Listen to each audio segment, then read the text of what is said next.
Praise the Lord. Hallelujah. Magandang umaga po sa inyo lahat dyan. Amen. Bagamat hindi maganda ang panahon ngayon, ay patuloy pa rin tayo mag-aaral ng salita ng Diyos. So ating pong pag-aralan ngayon ay patungkol sa ang ating pamagat ay mahalaga ba ang araw ng pagsamba? Amen. Dahil sinabi nga ng Panginoon, ating ipangilin ang ikapitong araw na tayo ay magpahinga upang ang Diyos ay ating papurihan, sambahin, pasalamatan. Amen. Bigyan natin ng kaluguran ang Diyos. Sabi nga dito sa Hebreo 10:25, so magbuklat muna tayo, na huwag nating pabayaan ang araw ng pagtitipon, na gaya ng ugali ng iba, kundi mangag-aralan sa isa't isa, lalo na kung namamalas na nalapit na ang araw. Amen. Sabi po dito sa aklat ng Hebreo, na huwag po natin pabayaan ang araw ng pagtitipon. Kailan po yun? Araw ng Sunday. Amen. Ang araw ng linggo ay pinabanal na ito ng Diyos. Dahil ang Diyos ay banal. Amen. Pinabanal na niya ang araw na yan dahil ang magsasamba ay mga banal. Sabi nga, magpakabanal tayo dahil ang tumawag sa atin ay banal. Ang Diyos Ama ang tumawag sa atin. Then sabi nga dito sa ating unang verse, na huwag po natin pabayaan ang araw ng pagtitipon. Hindi gaya ng ugali ng iba. Ano ba yung ugali ng iba? Sa sunod na lang ako atin. Marami pa naman linggo. Amen? Marami pa namang araw. So hindi natin alam kung ano ang mangyayari sa araw ng bukas.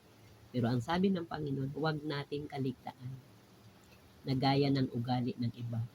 Ayaw ng Panginoon na tumulad tayo sa iba na hindi ipinahalagahan o hindi pinahalagahan ang araw ng pagsamba at doon natin katagpuin ang Diyos. Imimit natin ang Diyos sa bahay dalanginan. Kaya nga may bahay dalanginan, bahay sambahan, at doon natin siya papurihan. Amen. Praise the Lord. Hallelujah. Tayo po mag-pray.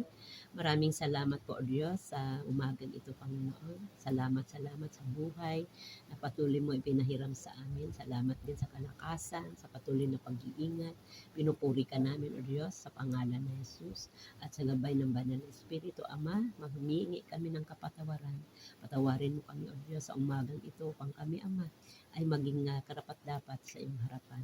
Lord, pakalinisin mo ang aming puso, isip, ang mabanal sa umagang ito. Maraming salamat, Ama. Kami ngayon, Ama, ay mag-aralan ng iyong mga salita. Lord, gamitin mo lang aking bibig. Ang mabanal, daluyan mo ako ng kapangyarihan at ikaw ang mahayag. Ganun din, Ama, sa mga tagapakinig na marinig nila, Panginoon, ang iyong salita. Ikaw, O Diyos, ang siyang magpatubo, magpalalubo sa ganyo, O Diyos, sa kanila, O Diyos, upang sila, Panginoon, ang mabanal, ay lumago sa panampalataya. Salamat, Ama, sa wayin mo po ang mga distraction. Wala itong bahagi sa pangalan ng Jesus. Sa pangalan sa Ama. Amen. Praise the Lord. Hallelujah. Sabi nga po sa ating unang verse, no, sa Hebreo 10:25, na huwag natin pabayaan ang araw ng pagtitipon na gaya ng ugali ng iba. Amen. Kundi mag-aralan ang bawat isa. So, doon tayo nag-aaral ng salita ng Diyos sa araw ng pagsamba. Yun yung araw ng linggo sa bahay, sambahan. Sabi nga dito sa unang tanong, mahalaga ba ang araw ng pagsamba? Amen. Sa iyo, mahalaga ba? Sa akin is mahalaga. Amen. Kung maari, no, wala tayong absent. Perfect. Every Sunday na present tayo. Sabi nga po dito, ano ba ang mga benepisyo sa araw ng pagtitipon?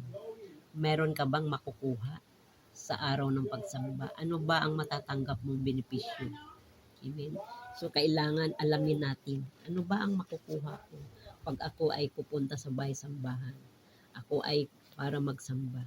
Una po, diba sabi nga doon sa Ecclesiastes, diba nakalagay doon, 12:13, sabi doon, narinig ang lahat, matakot kayo sa Diyos, at sundin ninyo ang kanyang mga utos. At ito'y buong katungkulan ng tao. Tungkulin po natin, napapurihan natin ang Diyos. Tungkulin natin na sambahin natin ang Diyos. Tungkulin natin na tayo ay magpahinga sa araw ng linggo at pupunta tayo sa bahay dalanginan upang ating katagpuin ang ating Panginoon. Kasi marami pong nagtatanong, marami rin nangatuwiran, kahit sa bahay lang ako. Hindi naman ako nawawala sa pananalangin. Kahit sa bahay lang ako. Amen? Hindi naman ako nakakalimot. Katuwiran po yan ng tao. Pero ito ang utos ng Diyos. Sabi nga doon, sundin ang kanyang mga utos na ito'y buong katungkulan ng tao. Matakot kayo sa Diyos. Amen? Kung narinig na natin ang lahat ng bagay, ang salita ng Diyos, so ano po ang dapat natin gawin? Sundin ang kanyang mga utos. Sabi nga po doon, ano ang benepisyo? Amen? Ano ba ang mga makukuha natin benepisyo sa araw ng pagtitipon? Number 1, pag-aaral ng salita ng Diyos. Mahalaga po yun, di ba? Meron tayong pag-aaral ng salita ng Diyos.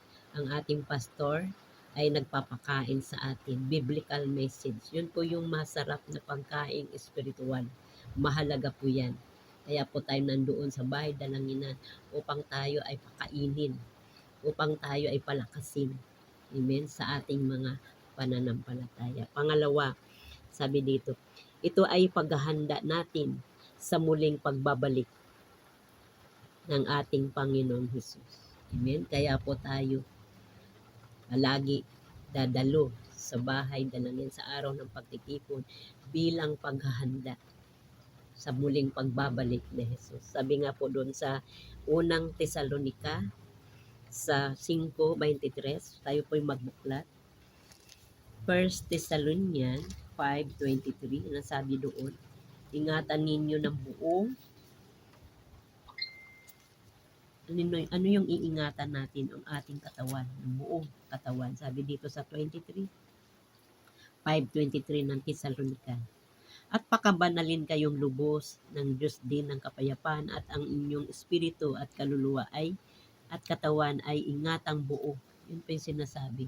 Pakabanalin kayo ng Diyos ng kapayapaan at ang inyong espiritu at kaluluwa at katawan ay ingatang buo na walang kapintasan sa pagparito ng ating Panginoong Hesukristo. So sa ating pagdadalo sa araw ng pagsamba, patuloy tayo naghahanda at iniingatan natin ng ating buong katawan, espiritu at kaluluwa. So tatlo po, buong katawan, ang ating espiritu at ating kaluluwa. Na sa kanyang muling pagbabalik ay hindi makitaan na mayroong kapintasan. Ano ba yung kapintasan? Diba? Yung may mapipintas sa atin ng Panginoon. May makikita na hindi maganda.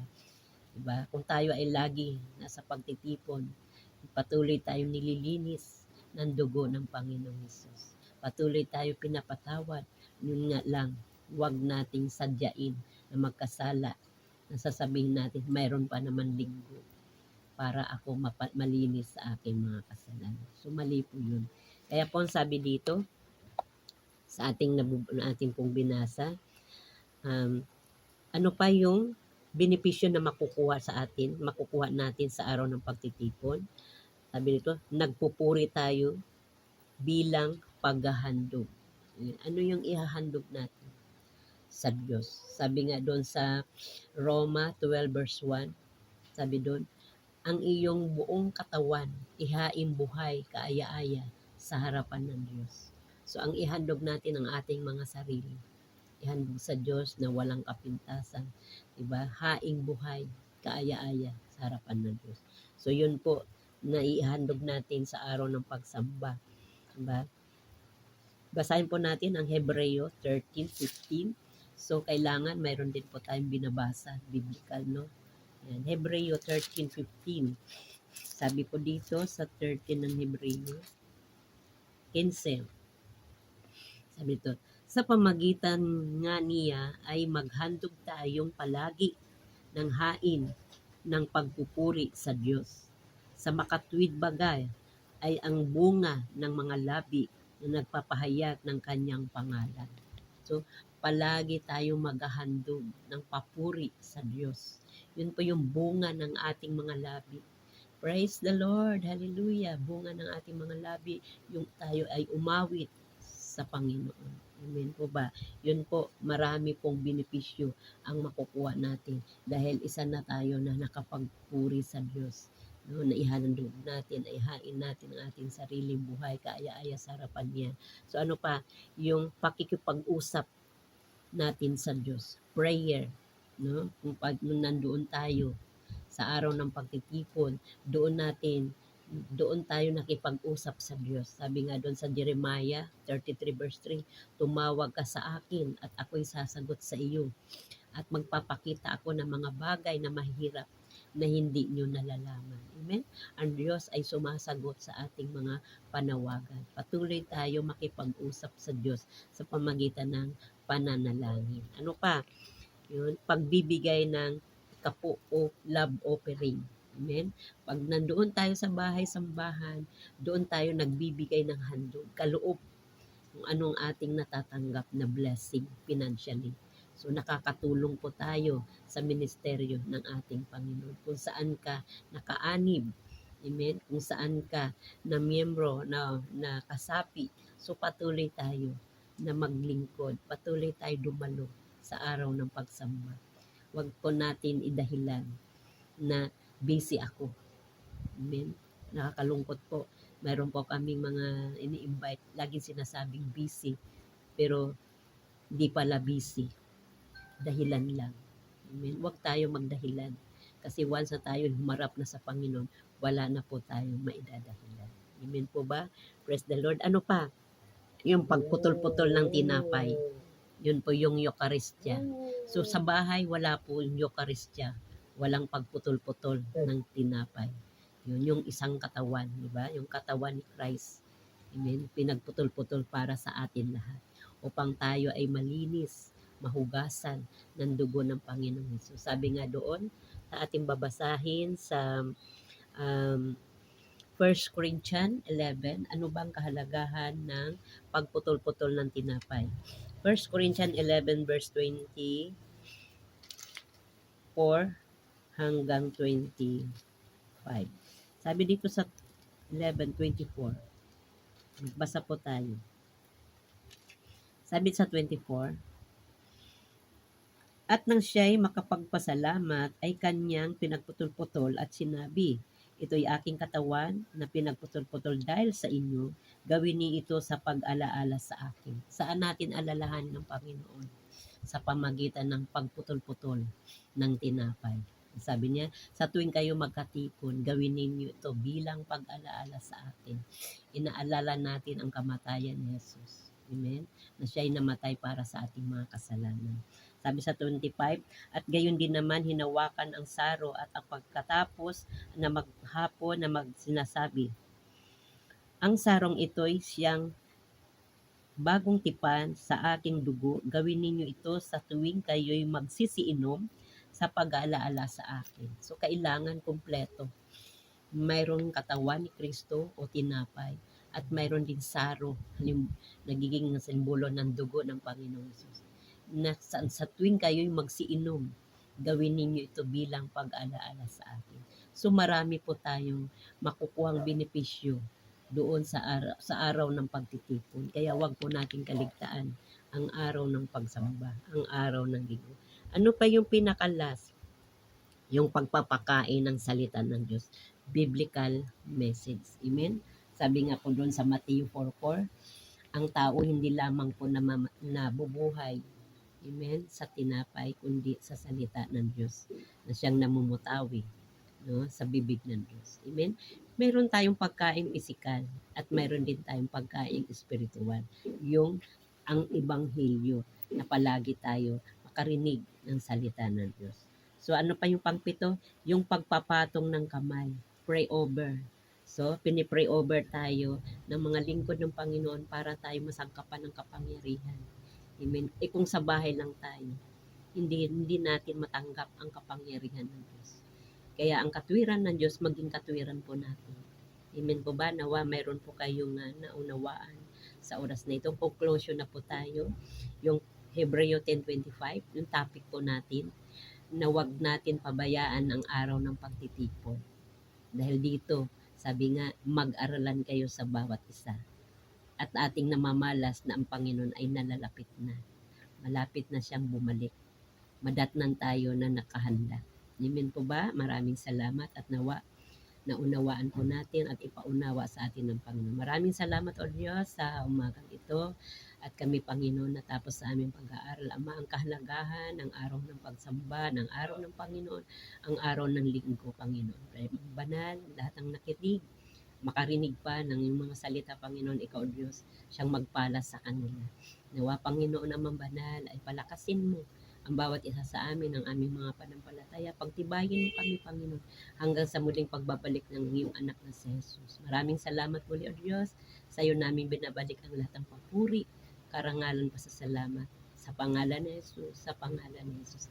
Amen. Praise the Lord. Hallelujah. Hallelujah.